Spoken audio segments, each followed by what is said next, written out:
ಹರಿಕಥಾಮೃತ ಸಾರ ಗುರುಗಳ ಕರುಣದಿಂದ ಪನಿತು ಪೇಳು ಪರಮ ಭಗವತ್ ಭಕ್ತರಿದನಾದರದಿ ಕೇಳುವುದು. ಈ ವಿಭೂತಿ ಸಂಧಿಯಲ್ಲಿ 28 ಪದ್ಯಗಳ ಚಿಂತನೆ ಆಗಿತ್ತು. 29ನೇ ಪದ್ಯದ ಚಿಂತನೆ ಆಗಬೇಕು. ಜಗನ್ನಾಥದಾಸರ ಆರಾಧನೆ ಪರ್ವಕಾಲದಲ್ಲಿ ಅವರ ಸ್ಮರಣೆ ಮಾಡ್ತಾ, ಇಲ್ಲಿ ವರ್ಣ ಬ್ರಾಹ್ಮಣ, ಕ್ಷತ್ರಿಯ, ವೈಶ್ಯ, ಶೂದ್ರ ಅಂತ 4 ವರ್ಣಗಳಿದೆ. ಅದಕ್ಕೆ ಸಂಬಂಧಪಟ್ಟ ಅಭಿಮಾನಿ ದೇವತೆಗಳು ಯಾರು ಅನ್ನುವ ವಿಚಾರವನ್ನು 3 ಪದ್ಯಗಳಲ್ಲಿ ವಿಸ್ತಾರ ಮಾಡ್ತಾ ಹೋಗ್ತಾರೆ. 29ನೇ ಪದ್ಯ. ಭೂಸುರರೊಳಿಪ್ಪಬ್ಜ ಭವನೊಳು ವಾಸುದೇವನು ವಾಯು ಖಗಪ ಸದಾಶಿವ ಹಿಪೇಂದ್ರನು ವಿವಸ್ವಾನ್ನಾಮಕನೆ ಸೂರ್ಯ ಏಷ ಕಾಮಮರಾತ್ಯ ವರುಣಾದಿ ಸುರರು ಕ್ಷತ್ರಿಯರೊಳಿಪ್ಪರು ವಾಸವಾಕಿಹ ಸಂಕರುಷಣನ ನೋಡಿ ಮೋದಿಪರು. ಭೂಸುರರೊಳಿಪ್ಪ, ಬ್ರಾಹ್ಮಣರ ಒಳಗಿರುವ ಅಬ್ಜಭವನೊಳು ಬ್ರಹ್ಮದೇವರಲ್ಲಿ ವಾಸುದೇವರೂಪಿ ಪರಮಾತ್ಮ ಇದ್ದಾನೆ.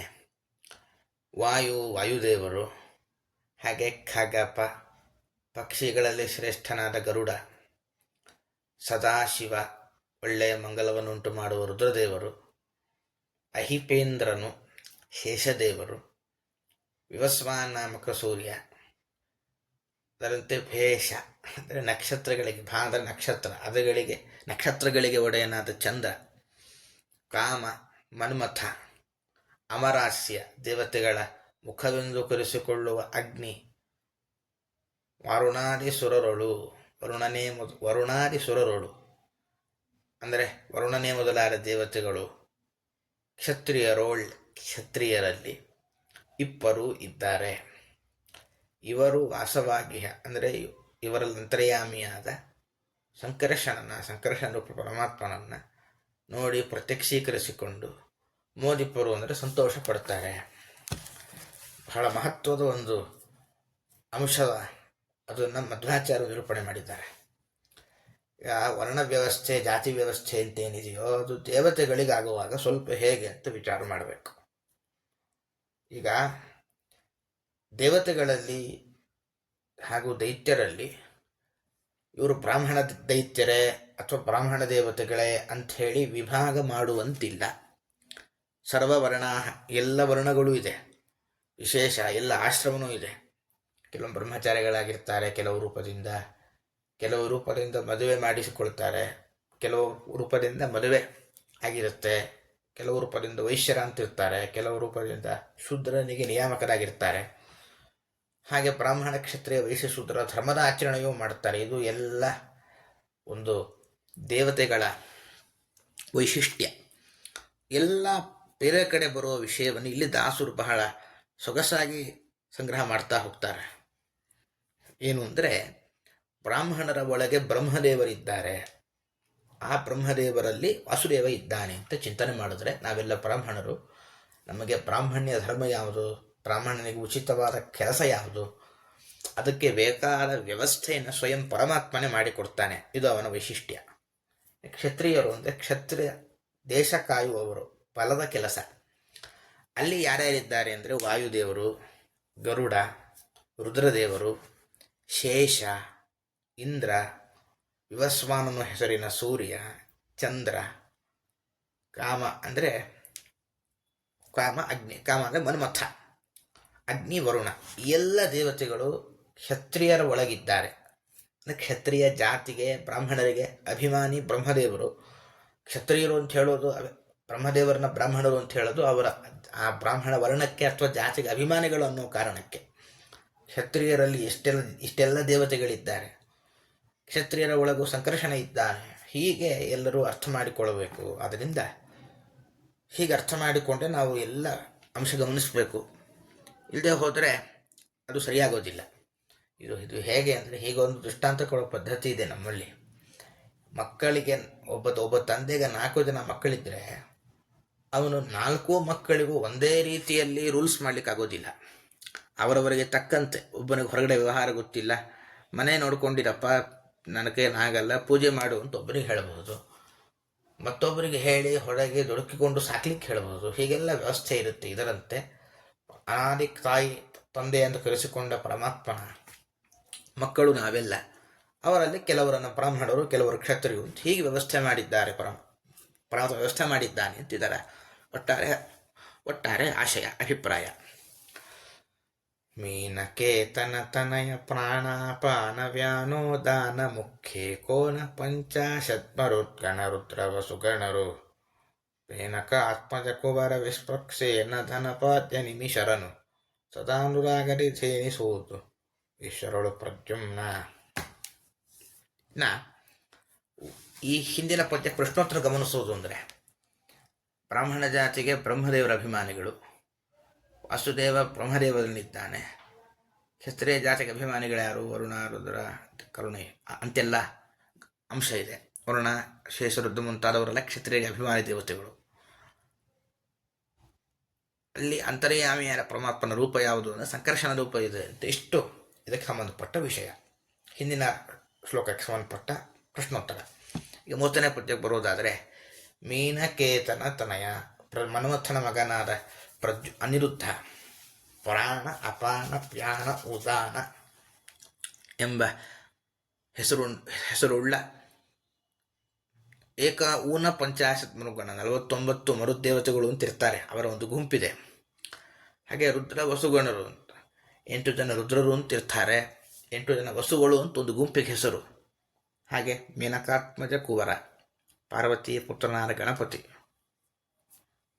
ವಿಶ್ವಕ್ಷೇನ ವಾಯುದೇವರ ಮಗನಾದ ಒಬ್ಬ ವಿಶ್ವಕ್ಷೇನ ಅಂತ ಒಬ್ಬ ವ್ಯಕ್ತಿ, ಧನಪ ಜನಿಮಿಷರನು ಕುಬೇರನೇ ಮೊದಲಾದ ದೇವತೆಗಳು, ವೈಶ್ಯರೊಳಗಿದ್ದಾನೆ ಅಂತ ತಿಳಿದು ಪ್ರದ್ಯುಮ್ನ ಪರಮಾತ್ಮನನ್ನು ಸದಾ ಯಾವಾಗಲೂ ನುರಾಗದು ಭಕ್ತಿಯಿಂದ ಧ್ಯೇನಪುದು ಅಂದರೆ ಧ್ಯಾನ ಮಾಡಬೇಕು.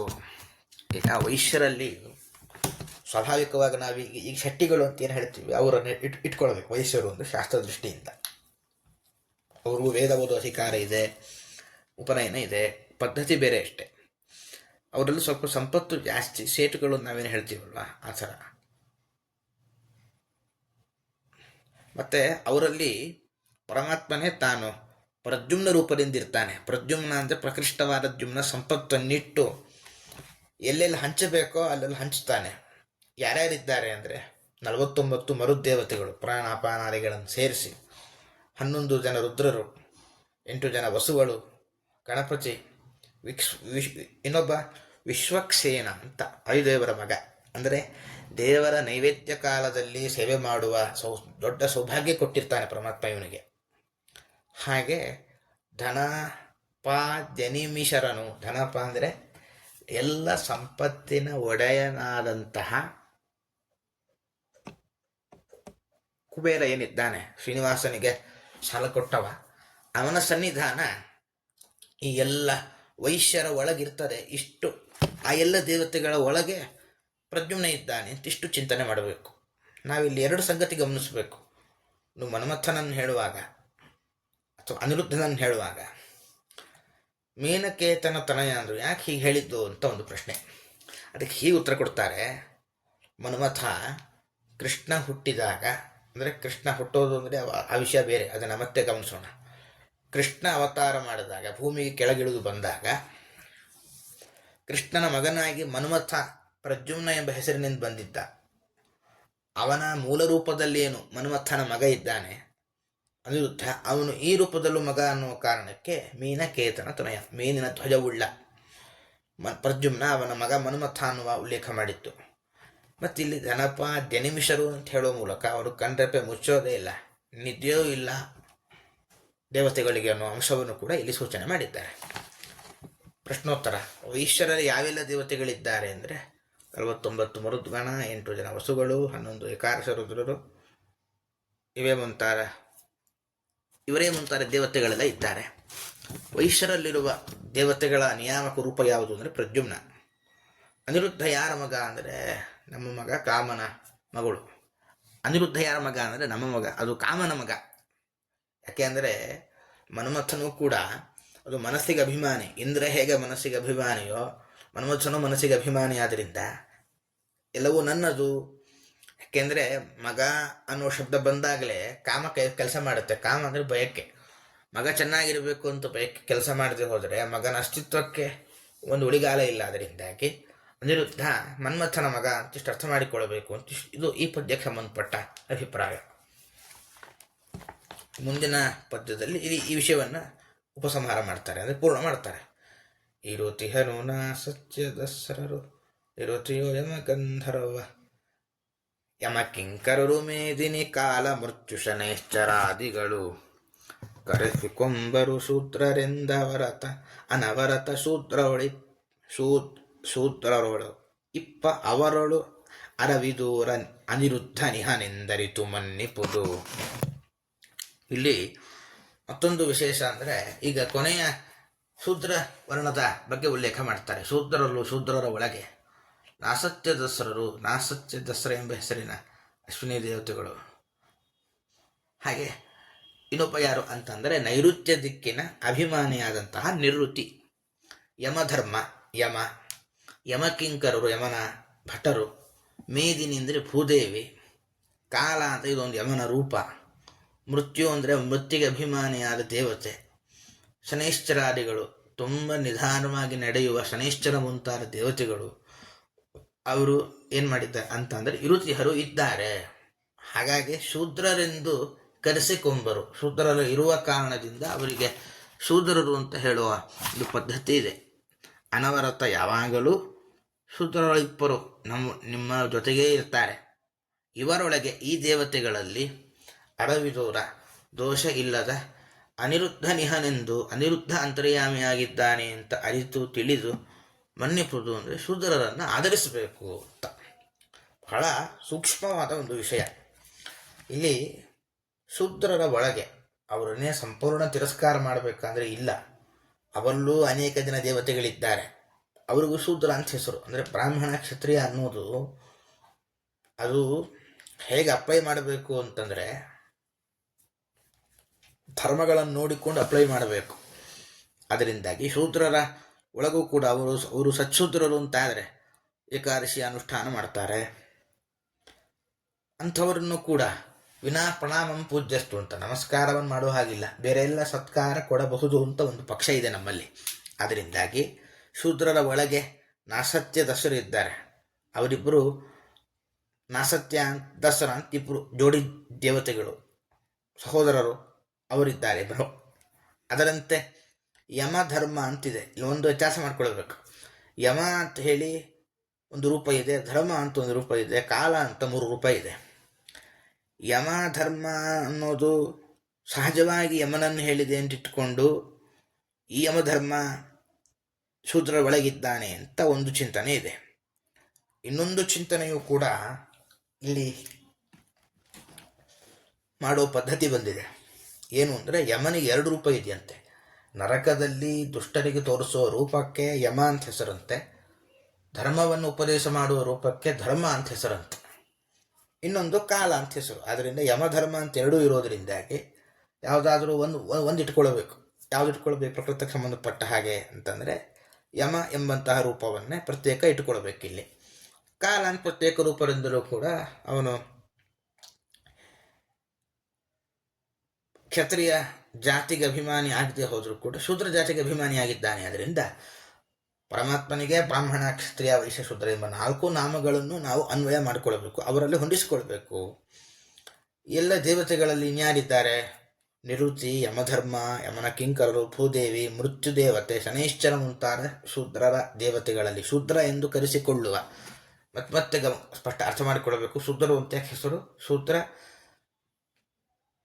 ಜಾತಿ ಹೊಂದಿದ ವ್ಯಕ್ತಿಯಲ್ಲಿ ಇರುವ ಕಾರಣದಿಂದ ಇವರಿಗೆ ಶೂದ್ರರು ಅಂತ ಹೆಸರು. ಇಂಥವರಲ್ಲಿ ಪರಮಾತ್ಮ ಅನಿರುದ್ಧ ಎಂಬ ರೂಪದಿಂದಿರ್ತಾನೆ. ಅಂದರೆ ಅವನಲ್ಲಿ ಯಾವುದೇ ತರಹದ ದೋಷಗಳಿಲ್ಲ.